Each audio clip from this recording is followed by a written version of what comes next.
I'm glad you're all here. Thank you very much for joining me. In Auckland, New Zealand, the airport is flooded with over 1,000 passengers stranded there. They opened up 2 evacuation zones overnight. There was reports of 40 people at one of the evacuation zones, and they're not really sure how many people are impacted. They're having difficulty getting that information. A state of emergency was declared in New Zealand's biggest city, Auckland, today, Friday, as torrential rains caused widespread flooding and evacuations, closing the city's airport and forcing organizers to cancel a scheduled concert by Elton John. One of the prime ministers, Chris Hipkins, I believe it was, traveled there early this morning, and he posted a video about 2 a.m. about the impacts to the city.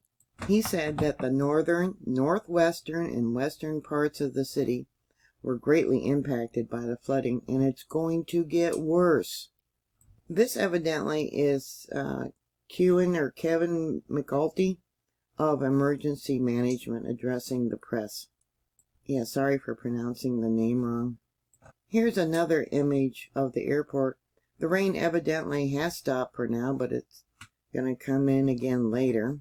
The agency advised residents in flood-prone areas to prepare to evacuate, and they did open 3 evacuation centers in West Auckland. Here it says 2 minutes ago, the National Emergency Management said that people should avoid all non-essential travel today. Stay home if you can. If you have to travel, drive to the conditions and never drive through flooded water. I keep repeating that. If you come to a flooded area, turn around and go another way.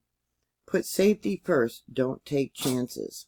They're also saying that there's been major impacts to infrastructure as well as widespread power outages. Here's another image of the airport there. Yeah, this is the carts I guess they get to use for their luggage. It says here passengers have been stranded at the Auckland airport as flights have been delayed and canceled. Here we have another Twitter post showing the areas of red warning, orange warning, and watch. Advice from Auckland CDEM. Stay at home if safe to do so. Check in with neighbors and community. Call 111 if emergency, but understand there is a high call load at this time. They're also saying that the Auckland airport has broken its record for the wettest 24 hours, between 9 a.m. on the 27th to 9 a.m. on the 28th. They're a day ahead of us. The Met Service also is saying not only that, but Auckland Airport got its average monthly rain for January in less than an hour. It looks like it will be the wettest month on record for Auckland, never mind the wettest January on record. A earlier report said they received about 15 centimeters of rain in the morning, and at that time it had not broken any records. I'm not sure how much rain they've gotten as of now, but that would have been close to almost 6 inches of rain. Also earlier, there was a report saying severe flooding trapped children and staff at a child care center in Henderson area of Auckland, New Zealand. More than 400 emergency services were called citywide. Now, in another report from News One, it says that more than 2,000 travelers and airport staff have been cut off by flooded roads around the airport precinct.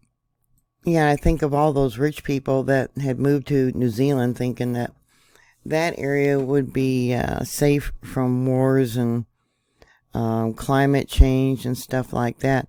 Here it says Air New Zealand has offered customers impacted by the travel this weekend the option to claim flight credits for their canceled flights or transfer their travel to another date or destination until Monday, February 6th. And then the Prime Minister, Chris Hipkins, and Emergency Management Minister, Karen McCarty, fronted media from the Beehive's bunker at 2 a.m. on Saturday to provide an update on the Auckland flooding. I wonder what the Beehive bunker is.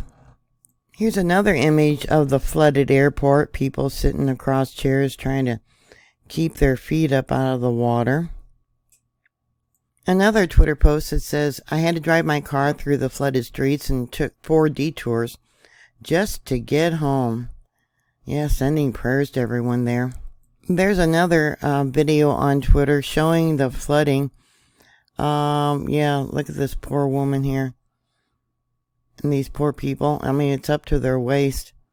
Yeah, it just, yeah, a tremendous amount of water. And they also have a, yeah, look at that.